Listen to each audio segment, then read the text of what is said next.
Salam, selamat malam teman-teman.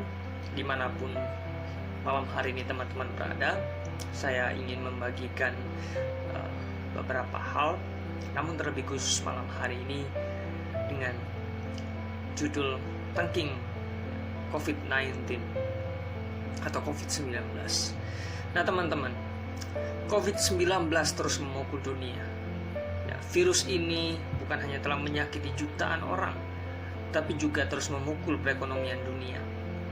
Negara, provinsi, ya, kota, desa, sampai rumah tangga. Sudah lebih 4 bulan sampai lebih dari 4 bulan sampai hari ini. Apakah sudah akan berhenti? Baru-baru ini Dirjen WHO Ghebreyesus mengingatkan bahwa pandemi COVID-19 di seluruh dunia masih jauh dari berakhir. Kita umat Kristen ingin sekali bahwa wabah ini segera berakhir. Kita juga yakin bahwa Tuhan sangat peduli. Mungkin kalau kita tangking penyakit ini, dunia akan bertobat, Yesus akan dimuliakan. Begitukah? Mari teman-teman, kita akan mengulas lebih dalam lagi. Bangsa Israel ketika keluar dari Mesir disertai banyak tanda besar, tetapi Firaun dan Mesir tidak bertobat. Yesus dan murid-murid melakukan banyak tanda ajaib, tetapi orang Yahudi tidak bertobat. Walaupun melakukan banyak mujizat, beberapa kali Yesus menolak membuat mujizat. Misalnya, ketika berkali-kali orang Farisi minta suatu tanda dari surga, tapi Yesus menolak. Pada peluang untuk menobatkan Raja Herodes, Yesus tidak mau membuat mujizat. Ketika sedang sangat menderita di kayu salib, orang-orang di sekitarnya mendorongnya untuk melakukan keajaiban. Bahkan orang berkata, lepaskan dirimu dari kayu salib itu. Tetapi Yesus tidak melakukannya.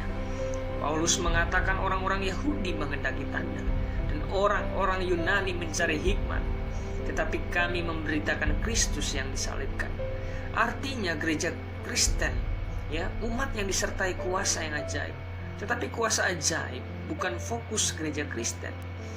Namun fokus satu-satunya adalah menyatakan kebenaran, menyatakan Injil, menyatakan kasih keselamatan di dalam Yesus. Alkitab menggambarkan bahwa kuasa ajaib justru adalah fokus dan alat utama penyesatan setan. Wahyu pasal 13 ayat 11 menyatakan, dan aku melihat seekor binatang lain keluar dari dalam bumi dan bertanduk sama seperti anak domba, dan ia berbicara seperti naga.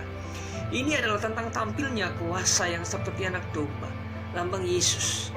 Gerakannya mengaku Kristen, tetapi dia sebenarnya membawa misi naga, misi setan.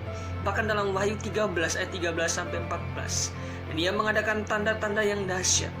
Bahkan ia menurunkan api dari langit ke bumi di depan mata semua orang. Ia menyesatkan mereka yang diam di bumi dengan tanda-tanda. Saudara, di Gunung Karmel, Elia sendirian sekali berdoa kepada Tuhan, api turun dari langit. Tetapi 850 nabi-nabi Baal dan nabi-nabi Asyera tidak bisa menurunkan api dari langit. Tapi kitab Wahyu menubuatkan nantinya dengan menggunakan nama Yesus, tanda-tanda besar akan dilakukan. Bahkan yang dulu tidak dilakukan, yang Yesus juga menolak gerakan Kristen palsu, akan bisa dilakukan, yaitu turunkan api dari langit. Artinya, mujizat-mujizat dahsyat, kesembuhan-kesembuhan hebat, menghentikan kesusahan besar, bahkan penyakit hebat semacam virus corona akan berhasil ditangkis. Untuk apa? Untuk mencapai misi setan, misi menjauhkan orang banyak dari Yesus yang sebenarnya. Itulah penyesatan yang sempurna. Nah, saudara-saudara, orang Kristen sejati tidak fokus pada mujizat dan keajaiban. Kita tahu bahwa Tuhan memelihara kita dan sedang bekerja untuk keselamatan banyak orang di dunia. Kita hamba-hambanya perlu setia kepada Tuhan, penuh doa membawa orang banyak kepada Tuhan. Di dalam kesetiaan kita, Tuhan akan tampil dengan penuh kuasa di hadrik badai COVID-19 dan segala kesusahan di dunia ini di dalam waktu Tuhan. Selamat malam teman-teman. Tuhan Yesus memberkati.